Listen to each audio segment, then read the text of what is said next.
सरदार जगजीत सिंह बारे तुहाडे नाल मैं रूबरू होण जा रहा हाँ। उन्हां दी डेजिग्नेशन बारे भी मैं तुहाडे नाल गल करांगा।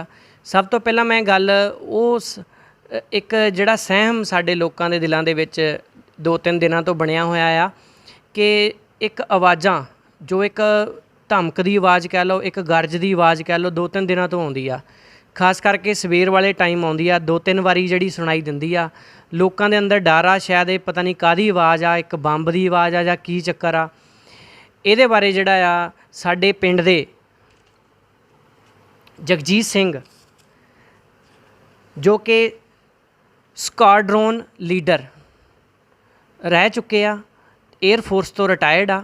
आओ इन्हां नाल असीं इस विषय ते जिहड़ी गलबात करिए।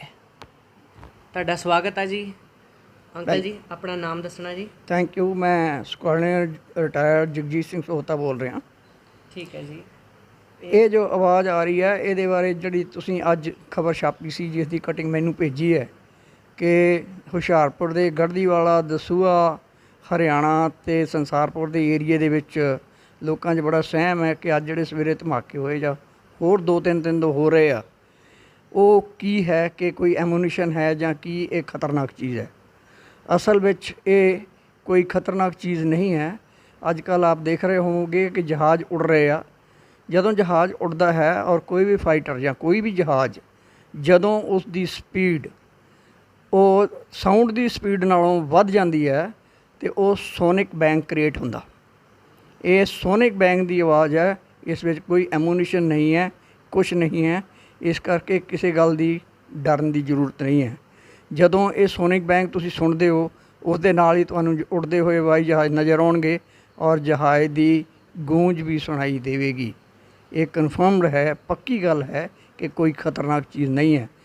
एयरफोर्स के स्टेशनों के इर्द गिर्द जोड़े लोग रहिंदे उन्होंने तो बहुत बार ये साउंड सुनी होगी, पर क्योंकि अजकल ये जहाज़ कुछ इस एरिए में ये प्रैक्टिस कर रहे हैं, इस करके ये सोनिक बैंग तुहानूं सुनाई दिंदी। ठीक है जी।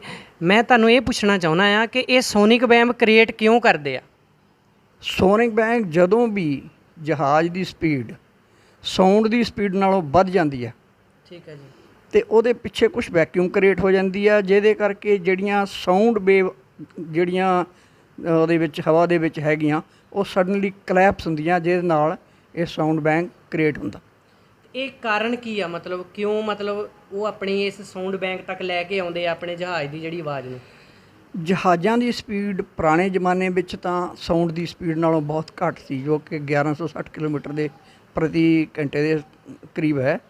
पर अज दे मॉडर्न जहाज़ जिन्ने आ इन्हां दी जहाज़ां की स्पीड, कई जहाज़ां की स्पीड 2200-2300 किलोमीटर तक है। लड़ाई के दौरान कई बार जरूरत पैंदी पायलट नूं जां अदर भी उन्हां जदों एयरक्राफ्ट की टेस्टिंग करते हैं उस वेले वो पायलट इहदी स्पीड उहनूं वधाउंदा है। जदों भी स्पीड साउंड स्पीड तो वधेगी तो यह सोनिक बैंग क्रिएट होएगा। एक सर आपां सुनने विच आ रहा, सूत्रां तो पता लगा कि कईयां दे मन विच ये आ कि शायद जो साडे लागे उच्ची बसी पैंदा है उत्थे लोकां दे मन च आ कि शायद कोई वो अपना अमीशन नूं जिहड़ा पुराना एक्सपायर हो चुका आ उहनूं शायद डिस्पोज ऑफ करदे हैगे आ, उन्हां करके जिहड़ी आवाज़ ये आउंदी आ। जां इहदे बारे सानूं दसना, तुहानूं की जानकारी है इहदे बारे? मेरे ख्याल मुताबिक कि उच्ची बसी कोल कोई ऐसा एमूनीशन इन्ना भारी एमूनीशन नहीं कि जिहदे नाल इन्नी आवाज़ क्रिएट की जा सके जिन्नी कि इस दी आवाज़ हुंदी है। तो पर यह तो कन्फर्म है क्योंकि असीं रोज़ देखते हैं कि जहाज़ उड़ रहे हैं और सोनिक बैंग क्रिएट हो रही है, और उस वेले तुसीं जहाज़ नूं भी देख सकते हो, जहाज़ की आवाज़ भी सुन सकते हो कि जहाज़ उड़ रहा है। मतलब तुसीं कुल मिला के कह सकते हैं कि इहदा कारण जिहड़ा आ जहाज़ां दी सोनिक बैंग दा क्रिएट होना ही आ। हाँ हाँ, ये जो आवाज़ां आ रही हैं कुछ दिनों तो ये सिर्फ जहाज़ां की सोनिक बैंग की है, एमूनीशन की नहीं है। ठीक है जी। मैं जगजीत सिंह हुणां बारे दसना चाहुंदा आ कि स्क्वाड्रन लीडर इन्हां ने एयर फोर्स दे विच लगभग 36 साल जिहड़ी नौकरी कीती आ, पिंड डफर तो आ। ते मैं इन्हां नूं जानना चाहांगा, पुछांगा कि तुसीं किहड़े ईयर दे विच जिहड़ी एयर फोर्स दे विच अपनी जॉब जिहड़ी आ ज्वाइन कीती सी? मैं जनवरी 65 में ज्वाइन की सी ते मैं जून 2000 दे विच रिटायर होया। ठीक है जी। इस दौरान विच मैं एक टैक्नीकल परसन होंदे हुए ਕਈ ਕਿਸਮ ਦੇ ਫਾਈਟਰ ਜਹਾਜ਼ਾਂ ਦੇ ਉੱਤੇ ਵੀ ਕੰਮ ਕੀਤਾ ਅਤੇ ਬਾਕੀ ਸਿਸਟਮਾਂ ਦੇ ਉੱਤੇ ਵੀ ਕੰਮ ਕੀਤਾ। ਔਰ ਉਸ ਤੋਂ ਬਾਅਦ ਮੈਨੂੰ ਕਮਿਸ਼ਨ ਮਿਲ ਗਿਆ ਜੋ ਕਿ ਲੌਜਿਸਟਿਕ ਬ੍ਰਾਂਚ ਸੀ, ਔਰ ਮੈਂ ਕੁਛ ਉੱਥੇ ਵੀ ਕੋਰਸ ਕੀਤੇ ਆ ਲੌਜਿਸਟਿਕ ਦੇ ਵਿੱਚ ਵੀ, ਜਿਹਦੇ ਨਾਲ ਕਿ ਮੈਂ ਟੈਕ ਲੌਜਿਸਟਿਕ ਆਇਆ। ਠੀਕ ਹੈ ਜੀ, ਮਤਲਬ ਕਿ ਤੁਹਾਨੂੰ ਜਹਾਜ਼ਾਂ ਬਾਰੇ ਪੂਰੀ ਨੌਲੇਜ ਆ, ਟੈਕਨੀਕਲ ਟ੍ਰੇਡ ਦੇ ਵਿੱਚ ਵੀ ਤੁਸੀਂ ਜਿਹੜਾ ਕਹਿੰਦੇ ਆ ਕੰਮ ਕੀਤਾ ਹੈਗਾ। ਹਾਂ, ਠੀਕ ਹੈ ਜੀ, ਮੈਂ ਫਾਈਟਰ ਜਹਾਜ਼ਾਂ 'ਚ ਕੰਮ ਕੀਤਾ। ਠੀਕ ਹੈ ਜੀ, ਠੀਕ ਹੈ ਜੀ, ਠੀਕ ਹੈ ਜੀ।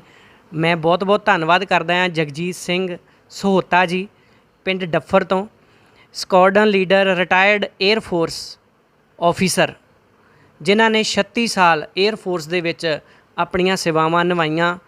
ਪਿੰਡ ਡੱਫਰ ਨੂੰ ਵੀ ਮਾਣ ਹੈ ਇਹਨਾਂ 'ਤੇ ਜਿਨ੍ਹਾਂ ਨੇ ਅੱਜ ਬੜੇ ਵਿਸਥਾਰ ਦੇ ਨਾਲ ਲੋਕਾਂ ਨੂੰ ਜਾਗਰੂਕ ਕੀਤਾ ਕਿ ਇਹ ਕੋਈ ਡਰਨ ਵਾਲੀ ਗੱਲ ਨਹੀਂ ਹੈ, ਸਿਰਫ ਇੱਕ ਜਹਾਜ਼ਾਂ ਦੀ ਸੋਨਿਕ ਬੈਂਗ ਦੀ ਆਵਾਜ਼ ਆ ਜਿਹੜੀ ਉਹ ਹਾਈ ਐਲਟੀਚਿਊਡ 'ਤੇ ਜਾ ਕੇ ਕ੍ਰੀਏਟ ਕਰਦੇ ਆ। ਇਹ ਹਾਈ ਐਲਟੀਚਿਊਡ ਬਾਰੇ ਜ਼ਰੂਰ ਦੱਸਣਾ ਜੀ ਇਹਨਾਂ ਨੂੰ। ਬਹੁਤੀ ਵਾਰ ਅਗਰ ਸੋਨਿਕ ਬੈਂਗ ਲੋ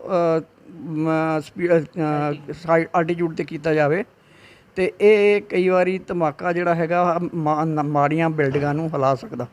ਜਨਰਲੀ ਉਹ ਸੇਫ ਸਾਈਡ ਦੇਖੀ ਦੀ ਜਾਂਦੀ ਆ, ਸੇਫ ਆਲਟੀਚਿਊਡ ਲਿਆ ਜਾਂਦਾ ਕਿ ਜਿੱਥੇ ਕੋਈ ਲੋਕਾਂ ਦਾ ਨੁਕਸਾਨ ਨਾ ਹੋਵੇ।